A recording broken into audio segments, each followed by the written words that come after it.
അർജന്റീനയിലെ കുട്ടിക്കാലം മുതൽ പത്രോസിന്റെ പിൻഗാമിയാകുന്നതുവരെയുള്ള ജീവിതകാലം മുഴുവൻ അടയാളപ്പെടുത്തി ഫ്രാൻസിസ് പാപ്പ തന്റെ ആത്മകഥ പ്രസിദ്ധീകരിച്ചു.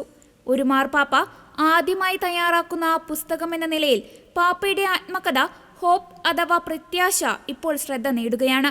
2025 ജൂബിലി വർഷത്തിന്റെ പശ്ചാത്തലത്തിലാണ് ഫ്രാൻസിസ് പാപ്പയുടെ ആത്മകഥ പ്രസിദ്ധീകരിച്ചത്. ചൊവ്വാഴ്ച ഇറ്റാലിയൻ പുസ്തകശാലകളിൽ ആത്മകഥ ലഭ്യമാക്കിയിട്ടുണ്ടെങ്കിലും ജനുവരി 16 മുതലായിരിക്കും 100-ലധികം രാജ്യങ്ങളിൽ ഔദ്യോഗികമായി വിൽപ്പനയ്ക്കെത്തിക്കുക.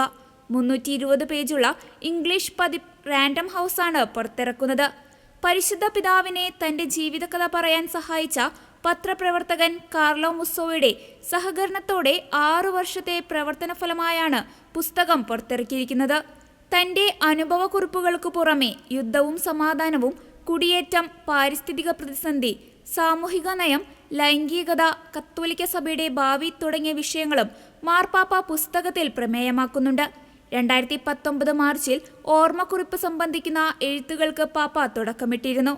തന്റെ ഈ ജീവിത പുസ്തകം പ്രതീക്ഷയുടെ യാത്രയുടെ കഥയാണെന്നും തന്റെ കുടുംബത്തിന്റെയും ജനങ്ങളുടെയും ദൈവജനത്തിന്റെയും യാത്രയിൽ നിന്ന് വേർപെടുത്താൻ കഴിയാത്ത ഒരു യാത്രയാണിതെന്നും എല്ലാ പേജുകളിലും എല്ലാ ഭാഗങ്ങളിലും തന്നോടൊപ്പം യാത്ര ചെയ്തവരുടെ പുസ്തകം കൂടിയാണിതെന്നും ഫ്രാൻസിസ് മാർപ്പാപ്പ പറഞ്ഞതായി റാൻഡം ഹൗസ് നേരത്തെ പുറത്തിറക്കിയ പത്രക്കുറിപ്പിൽ വെളിപ്പെടുത്തിയിരുന്നു.